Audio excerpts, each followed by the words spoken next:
Chapter 5 आपको दिख रहा है। ए मोस्ट इम्पोर्टेंट ऑब्जेक्टिव है जो आपके एग्जामिनेशन के लिए स्पेशल बनाया गया है काफ़ी रिसर्च करने के बाद। तो ध्यान से फटाफट से इसको करेंगे, 8 मिनट के अंदर हम लोग करेंगे। बस आपको सब्र बना कर रखना है एंड याद करना है। बेसिक सी बातें हैं, हर चैप्टर आपको मिल जाएगा, ठीक है। लगातार डेली आपको एक वीडियोज मिलता है। चुंबकीय आघूर्ण बढ़ाने से दोलन कर दे चुंबक का आवर्तकाल कैसा होता है? बढ़ता है, घटता है, नहीं बदलता है, या इनमें से कोई भी नहीं? 4 गो ऑप्शन तुम्हें दिख रहे हैं मेरे भाई। तो पहला का ऑप्शन नंबर क्या होगा? बी, यानी कि क्या होता है? घटता है, ठीक ना। क्या होता है? घटता है। समझ में आ गया होगा अच्छे तरीके से। जब चुंबकीय आघूर्ण का बढ़ाओगे तो दोलन करते समय चुंबक का जो आवर्तकाल होगा ना वो घटेगा, ठीक है। दूसरा सवाल जो है आपका, टेस्ला का इकाई क्या होता है? मोस्ट इंपोर्टेंट क्वेश्चन है, VVI क्वेश्चन है। तो टेस्ला का इकाई क्या होता है? चुंबकीय क्षेत्र, ठीक ना। चुंबकीय क्षेत्र की टेस्ला इकाई होती है। तो काफी डिटेल में आपको चीजें याद करते हुए चलनी है। ऑप्शन नंबर सी हो जाएगा। 3 नंबर का सवाल है आपका, अनुचुंबकीय पदार्थ की प्रवृत्ति है। अनुचुंबकीय पदार्थ की पूछ रहा है। तो स्थिर, क्या ऐसा होता है? स्थिर। ऑप्शन नंबर ए आपका सही हो जाएगा, ठीक है, स्थिर, राइट। अगला सवाल जो कि 4 नंबर का है, नमन कोण को मान उत्तरी ध्रुव से विषुवत रेखा की ओर जाने पर, विषुवत रेखा कह रहा है, विषुवत रेखा पर जाने पर कैसा होता है? तो सिंपल सा यार, घटता है, ठीक ना। नमन कोण का मान जो होता है वो घटते जाता है उत्तरी ध्रुव पर, ठीक ना, विषुवत रेखा की ओर जैसे जैसे जाएगा। तो अगला सवाल, पृथ्वी के चुंबकीय ध्रुव पर नति कोण यानी कि नमन कोण का मान कितना होता है? नति कोण देगा तो समझाओ कि नमन कोण पूछ रहा है आपसे, ठीक है। तो इसका मान कितना होता है? तो 90 डिग्री होता है। 90 डिग्री ऐसे भी करके दे सकता है एग्जाम में, ठीक है। तो 90 डिग्री होता है मेरे भाई। अच्छे से चीजें याद करते हुए चलनी है, राइट।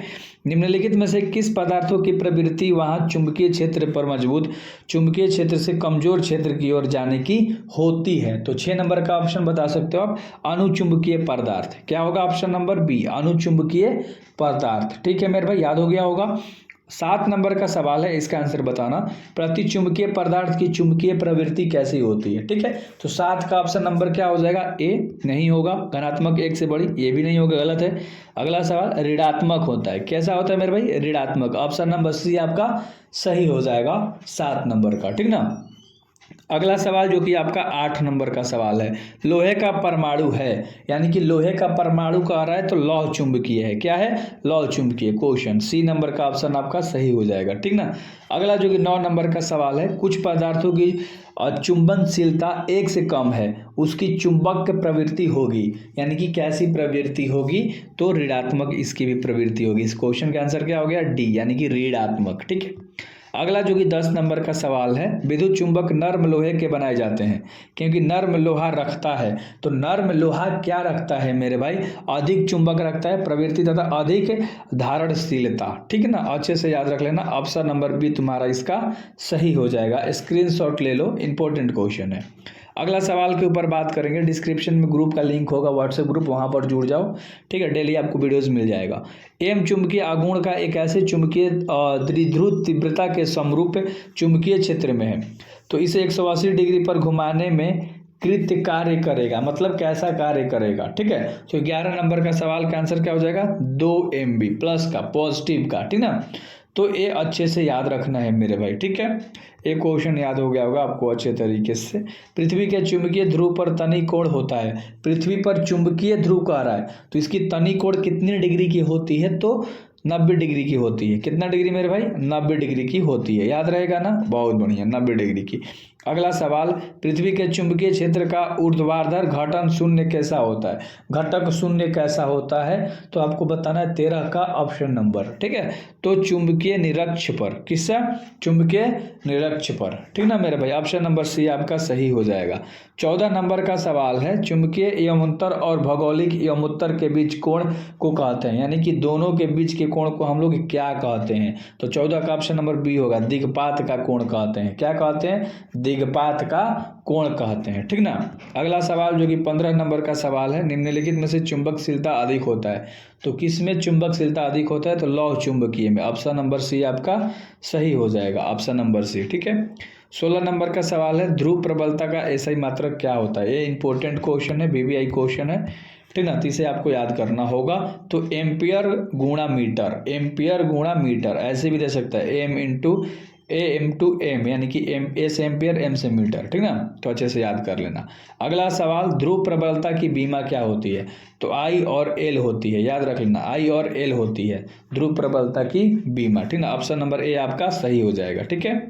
18 नंबर का सवाल है, चुंबकीय का चुंबक आघूर्ण, किसी चुंबक का चुंबकीय आघूर्ण कैसा होता है? अदिश होता है, सदिश होता है, उदासीन होता है, किस तरह का होता है? तो 18 का ऑप्शन नंबर बी होगा, सदिश राशि होता है। कैसा होता है? सदिश राशि। अगला 19 नंबर का सवाल है, चुंबकीय आघूर्ण एम की दिशा होती है, कैसी होती है? तो आंसर एक ही है, दक्षिणी ध्रुव से उत्तरी ध्रुव की ओर होती है, ठीक है।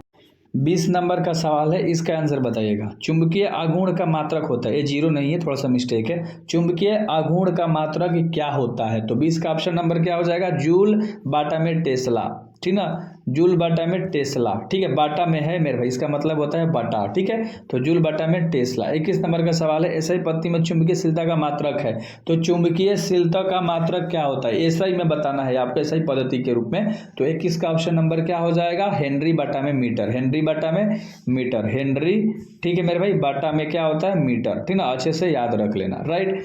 अगला सवाल है जो कि 22 नंबर का सवाल है, तांबा होता है, तांबा क्या होता है? तो इसका ऑप्शन 2 पहला नहीं होगा, अनुचुंबकीय होता है, तांबा अनुचुंबकीय होता है। ऑप्शन नंबर बी आपका सही हो जाएगा, ठीक है। डिस्क्रिप्शन में लिंक है यार, ज्वाइन करना ग्रुप को।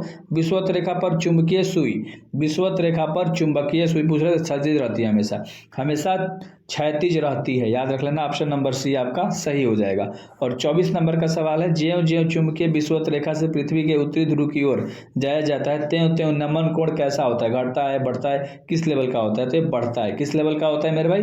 बढ़ते जाता है। ज्यों ज्यों चुंबकीय विषुवत रेखा की ओर जाएगा, उत्तरी ध्रुव की ओर, त्यों त्यों ये बढ़ता रहेगा, ठीक ना। अगला सवाल जो कि 25 नंबर का सवाल है, चुंबकीय यमोत्तर और भौगोलिक यमोत्तर से बना कोण कैसा होता है? तो दिगपात, ठीक ना, उसको क्या कहते हैं? दिगपात कहते हैं, दिगपात कोण, ठीक है। तो अच्छे तरीके से आपको समझ में आ गया होगा। यहाँ कोण भी लगा सकता है, दिगपात कोण भी कह सकता है, तो याद रख लेना अच्छे तरीके से। एंड सब्सक्राइब कर दो यार, हर चैप्टर का इंपॉर्टेंट क्वेश्चन, सब्जेक्टिव ऑब्जेक्टिव सब करा रहा हूँ, एंड PDF भी प्रोवाइड कर ही रहा हूँ, तो अच्छे तरीके से पढ़ाई करो। Best of luck.